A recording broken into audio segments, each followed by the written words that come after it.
我有一个学生，就叫她小 Lucy 吧。小 Lucy 在美国出生长大，她的爸爸妈妈会跟她讲中文。小 Lucy 小的时候会听会说，而且还会唱很多中文儿歌。她的爸爸妈妈觉得孩子习得中文这件事是十拿九稳了。当小 Lucy 去当地学校上了2年学以后，说的中文越来越少，说的英文越来越多。最后形成了爸爸妈妈说中文 ，Lucy 说英文的对话模式。他的爸爸妈妈很困惑，在中文家庭长大的孩子为什么更喜欢说英文呢？你家有同款小 Lucy 吗？请在留言区跟我分享。欢迎来到我的频道，我是跟你一起探讨在海外培养孩子中文那些事的 Masugi。事先声明一下，今天只讨论这个父母讲中文，孩子讲英文对话模式的普遍形成原因，暂时不涉及心理障碍，例如孩子因为身份认同、同侪压力，或者是跟说中文的亲人有情感障碍而不愿意讲中文的，这些我们以后再说。语言交流好比是抛球，你一句我一句，你把球抛过来，我接住了，我再把球抛过去。孩子从中文转移到英文不可能是一夜之间发生的，而是通过无数次跟家长抛过来抛过去这样的交流过程慢慢形成的习惯。今天我们就用开篇的主人公小 Lucy 和这个球来演示一下这个经过。Lucy 在家听的最多的就是这些吃饭啦、睡觉啦、吃个苹果，这些以交流物质和服务的中文。有一天，妈妈问 Lucy 在学校做了什么呀？ Lucy 想告诉妈妈，在学校老师解释了毛毛虫变成蝴蝶的过程，但是 Lucy 不会用中文说卵、蛹、茧这3个单词，于是呢，他就用大部分是中文，但这3个单词是英文的方式把这件事情告诉了妈妈。于是这个球就裹了一些英文抛给了妈妈。妈妈接到了这个球，收到了 Lucy 不会用中文讲卵、虫、茧的信息。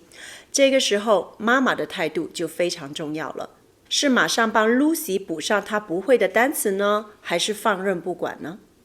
Lucy 的妈妈觉得讲英文也无所谓啦，1次2次不用那么紧张，于是这个球带着妈妈允许讲英文的态度又抛回去给 Lucy。Lucy 接到球以后，发现原来用英文也能跟爸爸妈妈沟通，这仿佛是从爸爸妈妈那里得到了在家允许讲英文的许可证。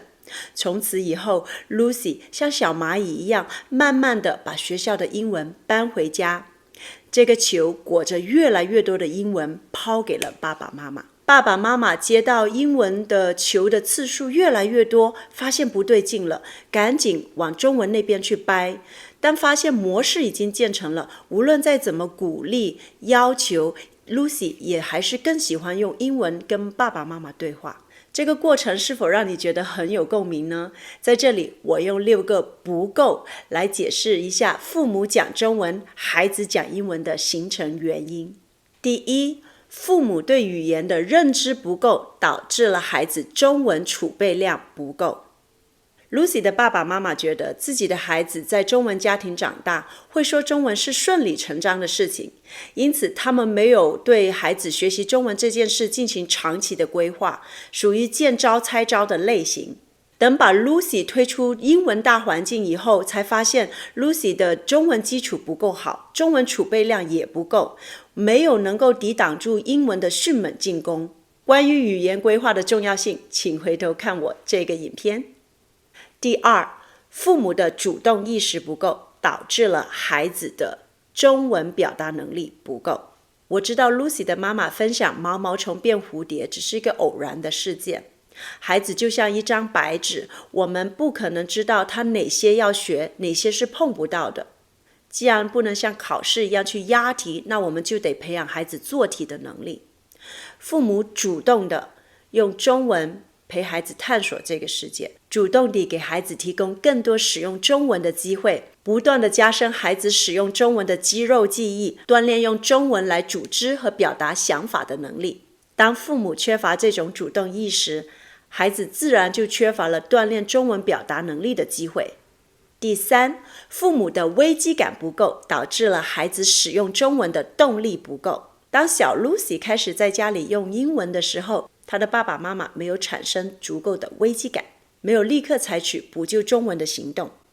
危机感不足有很多原因，例如对学习语言认知的不足，或者对孩子的中文盲目的自信，又或者爸爸妈妈觉得孩子的英文不够好，在家练习一下也无妨。父母的危机感不足，让 Lucy 意识到，原来用英文也能跟父母沟通，为什么要用中文呢？虽然 Lucy 是在中文家庭长大，但是别忘了，她的母语是英文，中文是她的第二语言。使用第二语言是需要理由的，我相信你也不会毫无理由在中国使用英文吧。这6个不够，让孩子对中文够不着，慢慢形成了父母讲中文，孩子讲英文的对话模式。